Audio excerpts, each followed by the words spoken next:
Yes, twongere tubashimire mwese abakurikiye business isobanutse. Turabifuriza ibyiza byose. Mukomeze mugubwe neza. Buri wese aho aherereye bitewe n'amasaha arimo cyangwa se igihe, turamwifuriza gukomeza kugubwa neza nkuko twatubabwiye. Jewe mwumva kuri mikoro ni Tite Kamanzi. Turi mu kiganiro business isobanutse nkuko channel yitwa. Benshi bamenyereye mu mvugo z'amahanga, cyane cyane mu Cyongereza, bandi mu Gifaransa, bandi mu zindi ndimi. Ubishyize mu Cyongereza ni smart business, abandi barabishyira mu ndimi zabo bakurikije Icyongereza, ariko mu Kinyarwanda ni business isobanutse.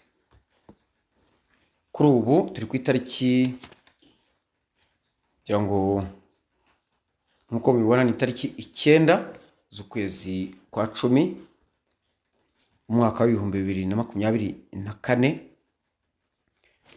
Kuva twatangira turaganira kuri business ya Pi Network. Abenshi bavuga ngo bati ni Pi Network, ariko ni Pi Network, kuko uyu mushinga w'Abanyamerika uri mu Cyongereza, tuvuga uko uri mu rurimi rwabo cyangwa ururimi bawutuzaniyemo. Uyu mwanya rero ntabwo nje ngira ngo tuvuge izo ndimi, ahubwo nje ngira ngo mbagezeho amakuru meza. Amakuru meza aracyakomeza. Uyu mwanya turavuga ku makuru y'umushinga wa Pi Network, ariko cyane cyane twibanda kuri Pitogo. Pitogo ni Pi tugende. Pi tugende. Mutumye seka, bitumye seka. Nagarimwe. Nibyo bitumye seka. Kuko bivugitse nuko bikorwa ni ibintu bibiri birimo ikintu kimwe cyangwa bisobanura ikintu kimwe. Pi ni Pi nyine. Tugo no kugenda. Pi tugende services. Service mbese za Pi tugende. Niko na bigereranya cyane bisemura mu Kinyarwanda. Buri wese nuko yize yajambuye arabisemura uko yabyita, abyita uko yabyita akurikije ubusemuzi bwe. Rero uyu munsi ndagira ngo mbanze mbagezeho itangazo. Ndagira ngo mbagezeho itangazo ry'uko ibiganiro bizajya bibageraho buri munsi kuri YouTube channel yitwa Business Isobanutse, guhera ejo ku itariki 10 z'ukwezi kwa itariki 10 z'ukwezi kwa 10 2024, gukomeza kugeza igihe bizavugururwa. Tuzajya tubona kuri iyi channel ikiganiro kimwe mu masaha 28. Icyo kiganiro kizajya gitambuka kuri iyi channel saa 6 zuzuye. Hazongere kunyuraho ikindi kiganiro cyangwa amakuru ejo isaa 6 zuzuye nanone. Nkaba ndarikiye benshi gukurikirana ibiganiro n'amakuru binyura kuri iyi channel, bizajya bigaragaraho cyangwa binyuzwaho kuri iyo saha, bikazongera ejo ku wundi munsi kuri iyo saha. Ni ihame twafashe nka equipe technique, kandi twumva yuko ryadufasha mu buryo bw'imitangire ya service tubagezaho mwebwe abadukurikirana kandi banadukunda, cyangwa se n'abadufana. Tukaba dushishikariza buri wese kugira intego yo kugeza ikiganiro cyangwa amakuru byatanzwe buri munsi nibura ku bantu nibura babiri. Burya umuntu wese ujya kugira ibyo ageraho bihambaye cyangwa se bibyara umusaruro yiha intego. Tubasabye namwe kwiha intego yo kujya mugeza kuri bagenzi banyu nibura babiri, iburyo n'ibumoso. Uw'imbere n'inyuma bareke bataba benshi. Were ku iburyo n'ibumoso ushobora gufatisha ukuboko. Udafite ukuboko ariko yakebuka, ukamuhamagara kumva uti reba ikiganiro cyahageze kuri business isobanutse. Kandi turabizeza imikorere myiza ndetse ibafitiye inyungu. Kandi buri wese uzajya ubwira ujye umubwira uti kora kuri subscribe. Nibiba na ngombwa utsindagireho urutoki ukande ahaza akazogera ugakandeho kugira ngo ikiganiro nikihagera ntugacikwe n'umunota. Kikigeraho ujye ubona akamenyetso kakwereka ngo ikiganiro kigezeho. Hanyuma kandi ntukibagirwe gukanda ku gikumwe kizamuye atari gicuritse. Hanyuma muri comment utwandikire utugezaho ikibazo, igisubizo n'ibindi, inama bityo. Hari n'abatwandikira badutuka, turabashima kuko mu bitutsi byabo dukuramo isomo. Kandi nanone ujye wibuka kugihererekanya atari muri abo babiri gusa ahubwo no mu bandi benshi, yaba groupe. Yego, bityo dufatanye kunguka ubumenyi bukubiye mu biganiro binyura hano kuri business isobanutse. Twihuse rero dusubire ku ngingo nyamukuru. Uyu munsi tugiye kuganira kuri iyi ngingo ngiye kubabwira. Inama iruta izindi. Bivemo cyangwa se ukore uko ushoboye kose, ubigumemo, ariko we guhera mu rungabangabo. Urungabangabo ni iki? Hari abantu benshi bumvise urungabangabo bwa mbere cyangwa se barwumva ariko badasobanukiwe icyo ari cyo. Urungabangabo ni ukuba mu myumvire cyangwa mu gikorwa, cyangwa bikunda igikorwa kijyana n'imyumvire, udafite amahitamo yo kubivamo cyangwa kubigumamo. Muri make uba umeze nk'umuntu uri mu bintu udahakana kandi utemeranywa nabyo, ariko imbaraga zikuri imbere cyangwa se zikugose zikaguhata kubigumamo ariko utabyumva cyangwa utabishobora. Uba uri mu rungabangabo. Reka mbasetse. Umuntu yagiye kwiba, bamufashe bamwikoreza ibyo yibye. Ageze mu ruhame rw'abantu baramwanjama, batangira kumutuka, baranamukubita. Uw'urushyi, uw'imigeri, uw'ingumi, ingumi n'igipfunsi. Ageze aho abona biri bumugwe nabi, yigira inama ati stop stop.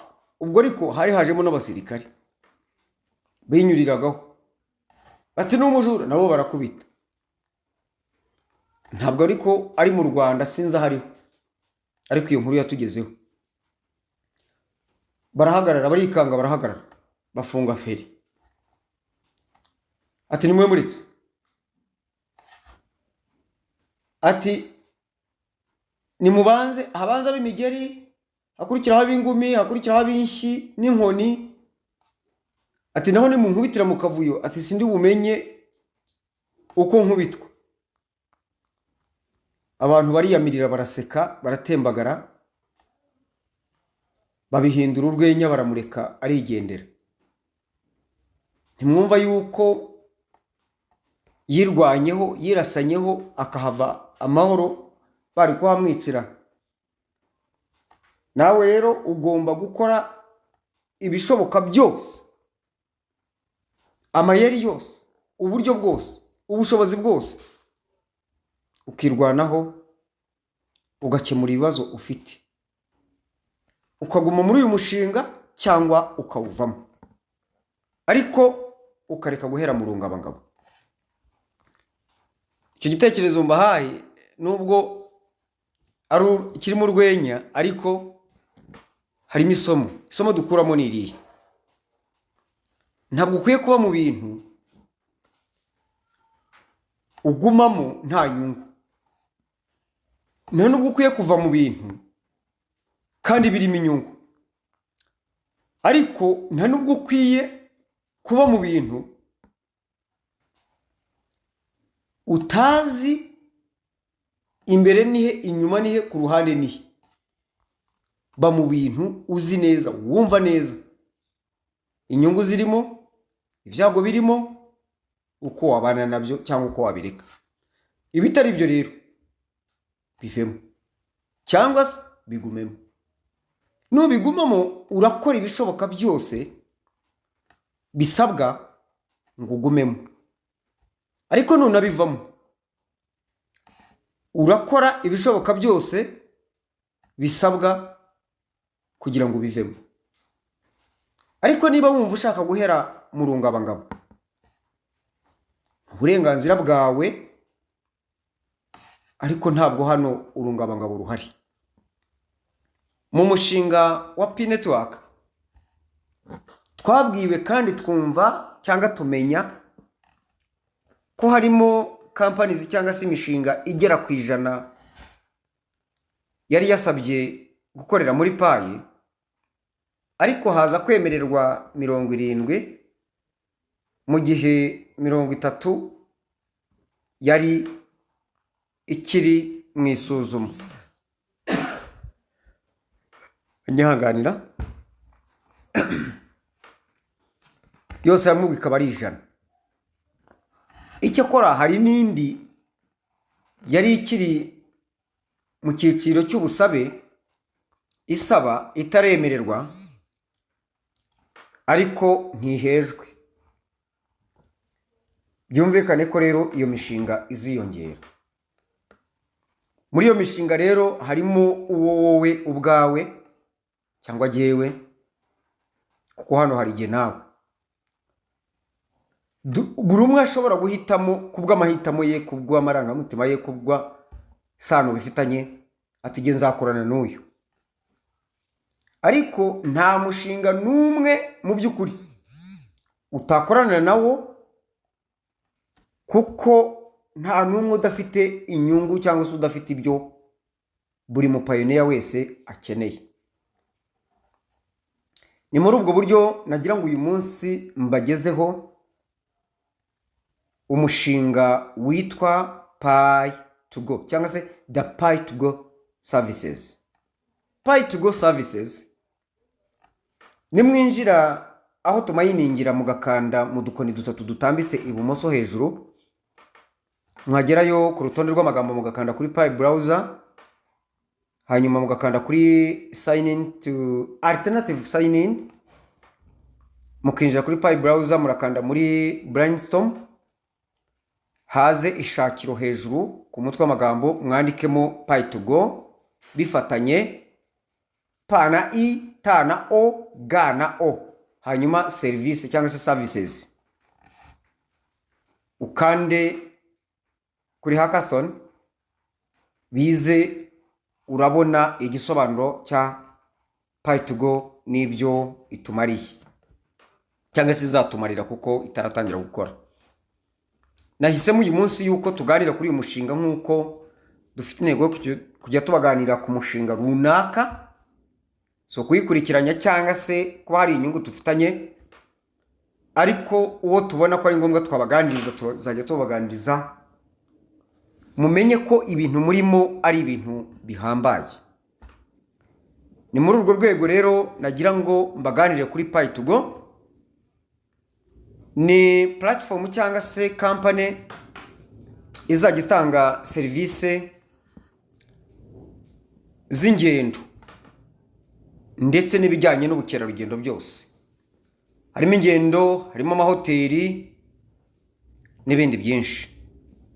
Amamodoka iki tuvuge wenda niba uvuye hano ukajya Dubai cyangwa Kenya ariko ukamegenda uzi n'imodoka uzagendamo n'iyariyo n'ibiciro byose warabyishyuye, wowe ukajya ugenda bagutwara gusa nk'umukiriya wabo wamaze kwishyura. Kandi kuguha serivisi nziza urabyumva ko nta yindi uzafata cyangwa se undi uzakugisha inama ati ko ngiye Kenya nabigenza nte, birumvikana ko ari iyo ngiyo uzamurangira. Pitogo rero ni company izatanga serivisi z'ubukerarugendo n'amahoteli nk'uko imvugo y'ubunyamwuga ibivuga, ariko iri ku rwego ruhambaye kandi wishyura payi gusa. Pitogo muri 2021 yatsindiye muri hackathon. Ni system cyangwa se platform ya Pi Network yakira, isuzuma, ikakira imishinga yatsindiye kuzakorera muri Pi Network. Iryo tangazo muzaribona rirahari, nimunyuraho nababwiye mukabona munsi ya as 2021 hackathon winner. Ngiri ya platform inagaragaza itangazo ryagaragazaga ko yatsinze Untrusted Ecosystem App endorsed by the Pi Core team. We are dedicated to providing pioneers with the best value for their Pi coins. Our journey began with a vision fueled by cryptocurrency, community-driven initiatives, and unwavering belief in the ultimate goals of the Pi Network. Hackathon winner uwo mwaka. Naho 2022 ku itariki 7 z'ukwa 12 nibwo iyi Pitogo yabaye launched muri Mainnet. Numushinga mwiza cyane nongera ngo mbabwire mwiza cyane. Iki kiganiro kirekire tugiye kugirana, nsaba buri wese yuko atarambirwa akagikurikirana, byaba ngombwa ukajya usubika iminota ariko ukaza kugisubukura kugeza ukirangije. Ni ikiganiro kigaruka kuri Pitogo ku buryo bw'incamake kuri jye, ariko bushobora kuba burambuye kuri wowe, ariko ni n'incamake kuri Pitogo kuko sinayirambura nk'uko Pitogo ivuga irambuye. Kuri jye rero ubwo urumva ni incamake, kuri Pitogo ni incamake, ariko nanjye ubwanjye nkurikije uko nayivuga ni incamake. Ku mpamvu mugiye kumva muri iki kiganiro, nsaba buri wese kudakuraho urushinge. Nurukuyeho amenye ko yahagarare ku minota 20 cyangwa 30, hanyuma aze gusubukura yumve ibikurikiyeho kugeza ikiganiro agisoje. Na cyane ko twavugiye ko tuzajya tunyuza ikiganiro kimwe mu masaha 28, nta rwurirane rw'ibiganiro nk'uko aba YouTubers cyangwa se abatanga ibiganiro kuri YouTube babikora kugira ngo bagwize amasaha na views nyinshi. Twese icyo tugamije gutanga ubutumwa uko bwakabaye, ariko cyane cyane ari ubutumwa bugirira rubanda cyangwa abo bireba akamaro. Muri urwo rwego rero ngira ngo twongere tugaruke kuri iyi Pitogo. Ni system cyangwa se ni platform cyangwa application cyangwa company izatanga serivisi z'ubukerarugendo kandi igatanga n'akazi ku bantu, ari abayikoresha, ari abayihagarariye n'abandi benshi. Reka duhere ku bayikoresha. abambere bayikoresha naba pioneers, nimwe bireba nimwe bakizigenza. Umwami w'u Rwanda witwaga Yuhi Mazimpaka bigeze kuvuga ko yarwaraga amakabuko n'ibisazi. Umwana we yaje kujya gutera u Burundi atagishije inama, aragenda n'ingabo ze zigwayo nyinshi cyane, aho baziye abarokotse abahonotse baraza, umwami ararakara, yinjiza abandi mu rugo, we amuheza ku irembo nk'igihano. Kera kabaye rero hakaba hari umugabo ibwami wajyaga basetsa, wari umeze nk'utuzuye mu mutwe, araza bamwitaga umusazi. Atararararara ahangara umwami n'abatware be batamuhangaye, ariko abatware be bakaba bamwinginze batireka umwana aranga. Kera rero ibintu byo kurwana byari ibintu bigezweho, ahubwo utarwana waba uri ikigwari kinakomeye cyane. Ibihe rero birahinduka kandi biha ibindi, ubu ntibigihari. Nuko noneho yangirwa musazi ati ubu nta soni urahangaho witeretse amayoga n'abatware n'iki, umwana wawe ari ku gasozi, ati ibyo hariho byabaye. Aramunenga uburyo amunenzemo, noneho kuko abatware bari bamwinginze n'abatware b'ingabo yanze, babihindura urwenya, baraseka bati ngaho da, bati n'umusazi arasara akagwa ku ijambo. Nuko umwami ariyumvira, yumva aramwaye, amutumaho, araza aramwakira. Kuva ubwo rero kugeza ubu imvugo ngo arasara akagwa ku ijambo ibagikwira na bugingo n'ubu. Nanjye rero reka nisarire, ariko mbabwire, ariko nibura ngire abo ngwira ku ijambo. Iyi kampani ntabwo yigeze impakazi Pitogo, yewe na Pi Network. Nyamara Pi Network, kugira ngo wizere iyi Pitogo, banzo wumve yuko yitirirwa na Pi ubwabyo. Abantu benshi bajya banyandikira bakantuka, warasaze, uvanga Bibiliya na Pi, fata ibya Bibiliya ureke ibya Pi, reka ibya Pi ufata ibya Bibiliya, bakavuga ibintu byinshi. Ariko ingero mba nifashishije ngira ngo mwumve, ngira ngo muve mu bijwi abenshi, tujyane mu myumvire igezweho y'umushinga turimo wa Pi Network. Ni muri ubwo buryo nifuza kubabwira yuko iyi Pitogo hari ibyo maze gutohoza, hoteli bagiranye imikoranire, umunsi open network yabaye, tukemererwa kwishyura twambukiranyije imipaka, ukishyura uwikantarange, ubu byemewe mu gihugu cyawe gusa, cyangwa mu gace urimo nka East Africa niba barayifashe nk'igihugu, cyangwa Ubushinwa buriya, cyangwa Leta Zunze Ubumwe za Amerika, birabirenze igihugu biri region, niho wemerewe kwishyura gusa. Ariko kwishyura birenze imipaka bizakorwa nyuma y'itariki 31 z'ukwezi kwa 12 umwaka wa 2024, hakurikijwe amabwiriza azaba ariho abigenga. Rero tuzi yuko abantu bakunda gutembera, ubukerarugendo ni ibintu biryoha cyane, akatagurutse ntikamenya iyo bweze, ni kumugani abanyarwanda bawuciye. Hoteli rero yitwa MK Hotel yo muri Malaysia, kimwe mu bihugu byo muri Aziya. Ni hoteli uzaba wemerewe kujyamo, iyo ni ya mbere mbabwiye, nzakomeza kubabwira n'ibindi nimbibona, ndababwira ibyo natohoje.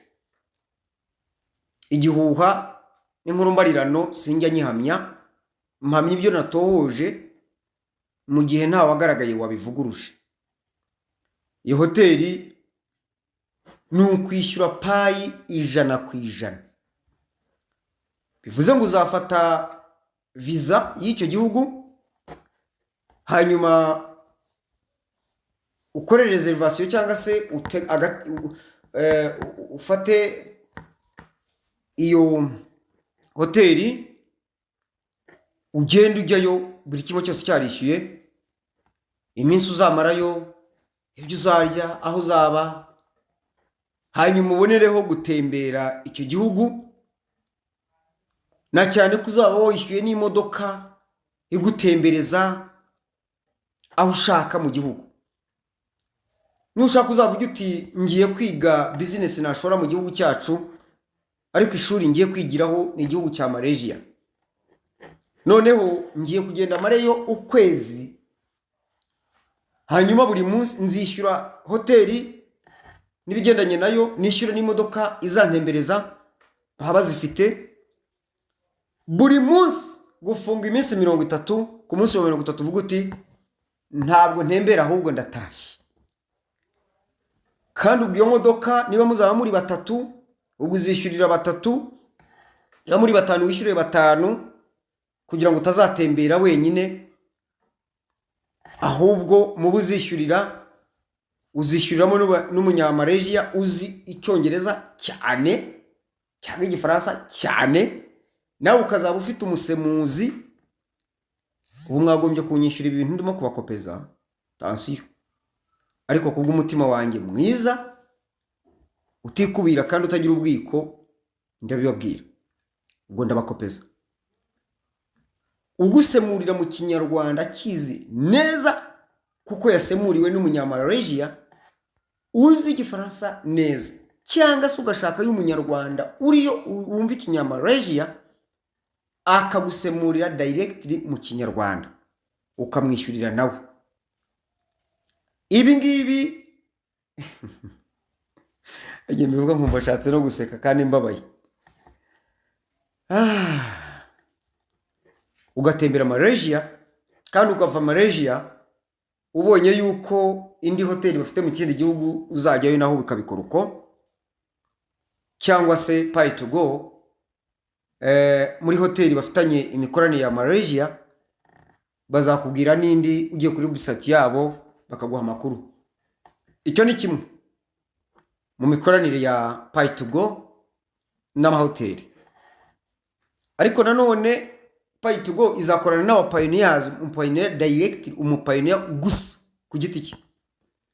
Mu byo azajya akora, mu byo bakorana, harimo ko azajya ahabwa amanota cyangwa se points cyangwa se tokens, mbyite niyo, zizajya zihindukira zikavunjwa muri payi.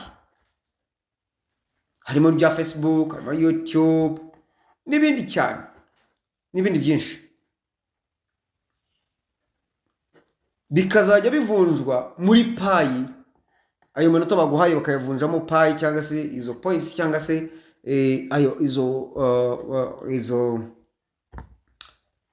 izo tokens. Ingero singiye kuzitanga, muzazisanga muri Pitogo nabarangiye munyuze mu nzira nabarangiye.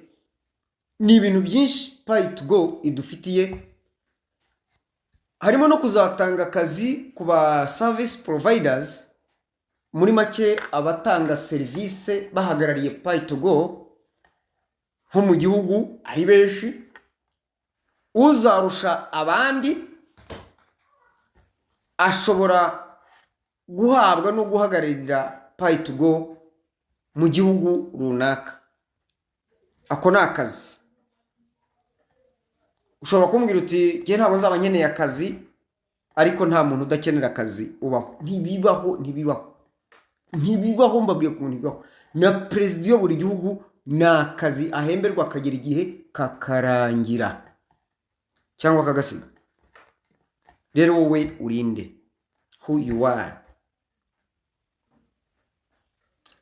Bityo rero Pitogo idufitiye akazi kenshi, nta numwe muri abo wampembye nge mvuga uwo nahisemo kuvuga, ku buryo nta muntu kamara uzaguha serivisi iyi niyi, ahubwo wowe icyo ushinzwe nk'umupayoniya ni ukubimenya ukanahitamo uwo mugomba gukorana, kuko aba bantu bari hano ni butike, ni amaduka, ni amangazini, ni inganda, ni companies. Rero ni wowe wo guhitamo uwo mukorana ukunyuze bitewe na serivisi cyangwa icyo ukeneye. Jewe rero nka business isobanutse, mu cyongereza we call it smart business, ariko kuko mvuga mu kinyarwanda bona nubwo naba numva icyongereza mpitamo kuvuga mu kinyarwanda, ubwo umugabane munini ni abanyarwanda mbwira, niyo filosofi yanjye, ni ukugira ngo abanyarwanda benshi babimenye basobanuke. Then who wants to say in English, you go and say it and talk it on English platforms. Ntabwo nkubuza. Bityo rero mutaza kuvuga ngo amfata ngarakaducishirizamo ngo twumve ko yasomye. Ntabwo nasomye, ibyo nize narabyize nkuko nawe wabyize, ariko si ibyo ku ratarata ngo binibi. No, tubivuga kugira ngo urusheho gusobanukirwa bitewe n'igihe tugezemo. It depends on the time we are. Igihe tugezemo kirabidutegeka cyangwa se kiratuyobora, ariko ntikiduherana. Iyo nkavuze rero mvuga ko harako ntazi, nanjye sinakavuga, ariko rero nabivuze nabi ubyumva ko ntabizi nyine. Wowe rero ufata ibyo uzi cyangwa ibyo wumvise, ibyo usobanukiwe. Murakoze, kaba kanyuzemo ako ngako no gutebya.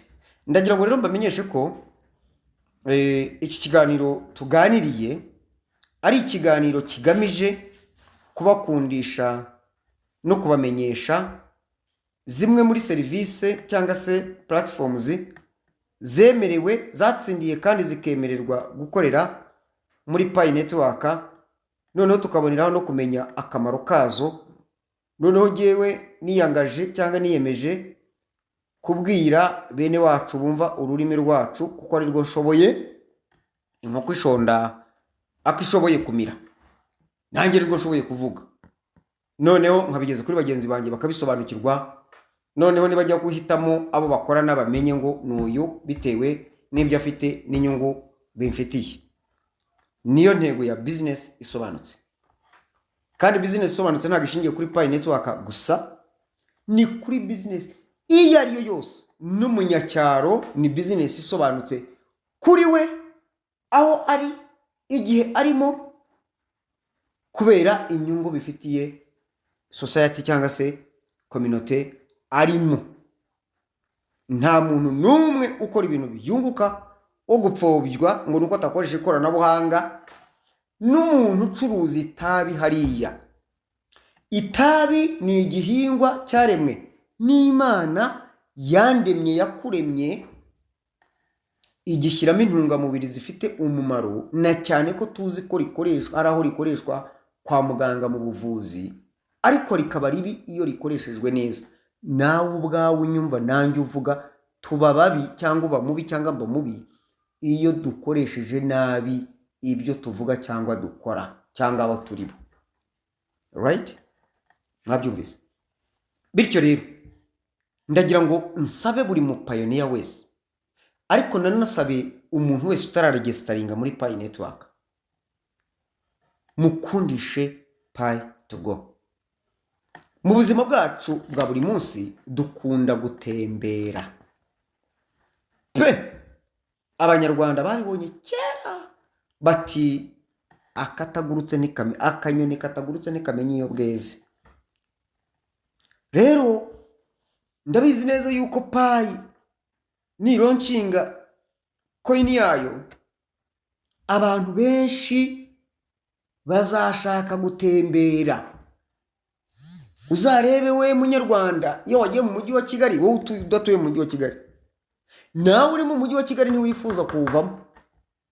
Abifuza kuwuvamo kandi abandi bakanawuvamo ni abatawusobanukiwe, batanazi n'akamaro k'umujyi. Jeje gusa.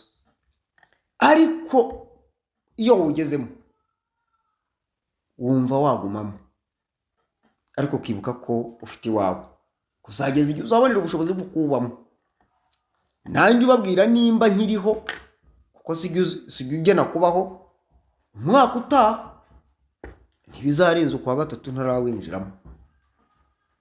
Kubera iki? Ni umujyi, ni uwa Kigali, ariko naba n'uwa Rwamagana, naba n'uwo mu Nyagatare na Muhanga na Musanze na Karongi na Rubavu n'ahandi. Nta hantu hari umujyi niyo waba muto utakwifuza, kandi nta mujyi muto yubaho upfa kuba ufite ibyiza by'umujyi kandi ukagenda ukura. Ibyo rero ntibazababeshye. Bityo rero umujyi ni mwiza kuko ubamo abantu benshi bari hamwe n'ibyiza byinshi, ubwo niko ubumenyi bwiyongera. Ibyiza by'umujyi sinabirondora, ibikorwa remezo byegeranye bigera ku bantu ku buryo bworoshye ni byinshi cyane. Muri make ubukungu bw'igihugu bushobora kuba aho hantu, kandi ahantu hari ubukungu bufatika hararyoha, ntawe utakwifuza kuba nkaho. N'umuseke rero ngo nuko mvuze ko nzaza mu mujyi cyangwa se ari mwiza, ntawe utawifuza. Iyo ujya Dubai ubuze kujya mu cyaro se, New York ubuze kujya mu cyaro se, Vancouver ubuze kujya mu cyaro se, Belgique ubuze ko ahandi mu murwa mukuru w'Ububiligi ubuze kujya mu cyaro se, Bruxelles, muri London, mu Bwongereza n'ahandi. Bityo rero umujyi tuwukunde, ariko tunategure kuwubamo batawurimo. Nibirimba tuhindura umujyi aho dutuye. Umujyi si ngombwa wa Kigali, umujyi si ngombwa umurwa mukuru w'igihugu, umujyi wawuremaho uri hose. Ibi birashoboka. Turi kumwe na Pitogo tuzifuza gutembera, dutemberere mu mijyi itandukanye, tubone byinshi cyane.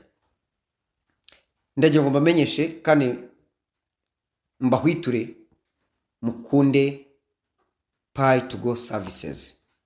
Ni company zatugezaho ibiza byinshi kandi zadusanga aho turi mu gihugu.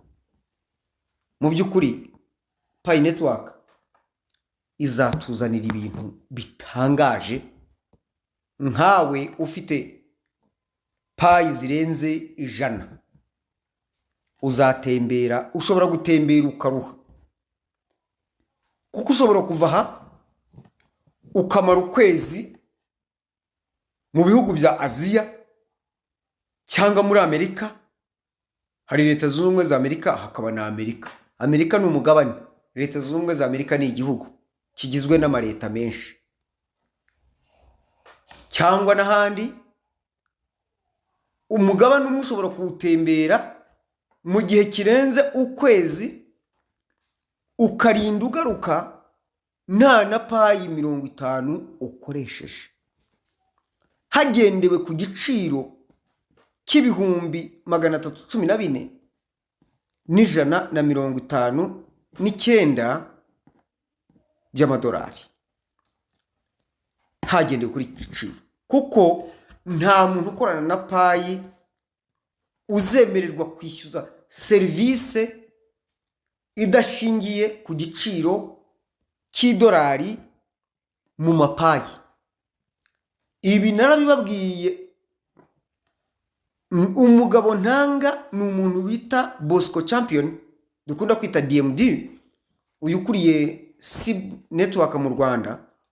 Undi muntu ntanga ni Ndumwami. Mu myaka ishize nk'ibiringira ngo twagiye tuganira, mbabwira nti tukikorera ku mbuga za WhatsApp, nti iri faranga rya Pi ni faranga riri politike, kugira ngo munanyumve neza. Ni ifaranga riri politike, ntabwo iri faranga rizagira agaciro bitagizwemo uruhare na Leta Zunze Ubumwe za Amerika. Ndanababwira ni faranga rya Leta Zunze Ubumwe za Amerika, nk'uko mu ntego zayo ari ugutegeka isi cyangwa se kuyobora isi, cyane cyane mu bukungu. Buryo wakurusha ubukungu no mu mbaraga z'igisirikare arakurusha. Ariko ibyo ntabwo bazabigeraho badakorana n'abandi. Ibi bintu by'intambara ni ibintu bizasaza. Intambara zisigare mu ihiganwa mu bukungu, izi ntambara zo kurwana ni ibintu bishaje, ni ibintu bigomba kuvaho kandi bizavanwaho n'ubukungu bugera kuri buri wese. Decentralized economy cyangwa se financial decentralized cyangwa se decentralization. Ibi rero ni ibintu bigomba guharanirwa kandi bikagerwaho.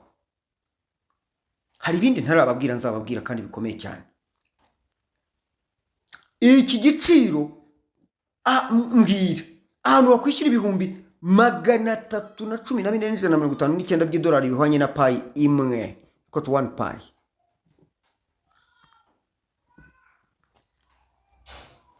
Fata 3 cyangwa 5. Aha ndatanga urugero rw'umuntu ufite payi 100 akavuga ati wenda mfe ariko natembereye nariye ubuzima. Benshi bahitamo boryo rega. Ndagira ngo rero nsoze menyesha kandi mbwira buri muntu wese ngo sobanukirwa na Pi network,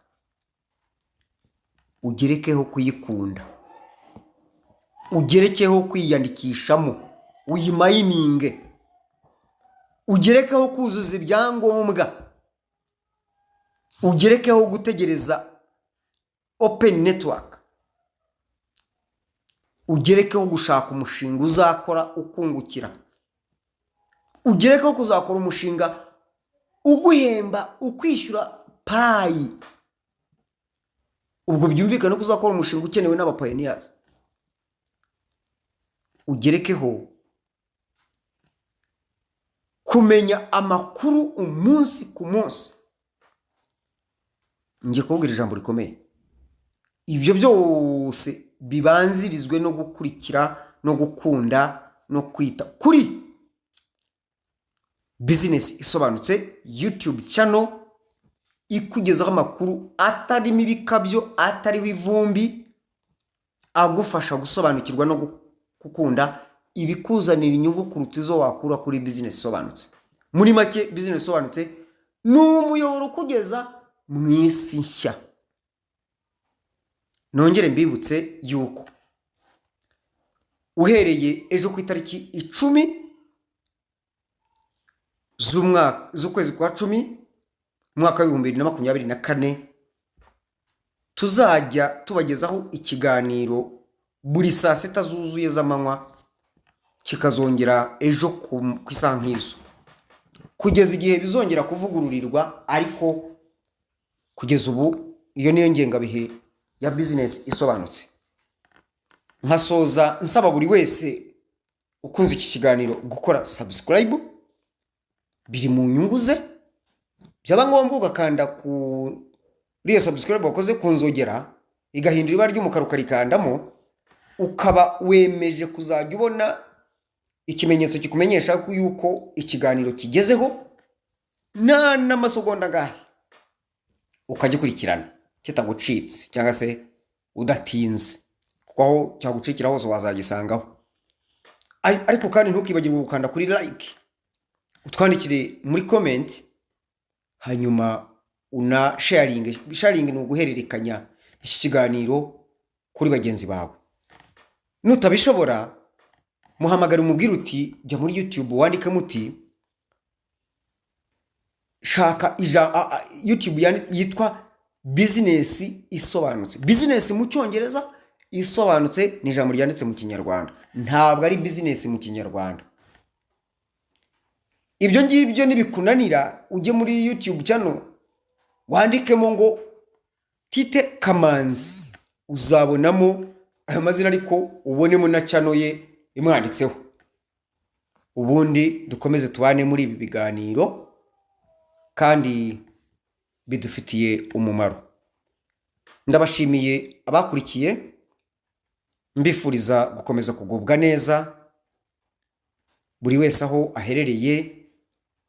Abafite ibibazo n'ibyago mwihangane kandi mukora ibishoboka byose kugira ngo mubone uko mubisohokamo.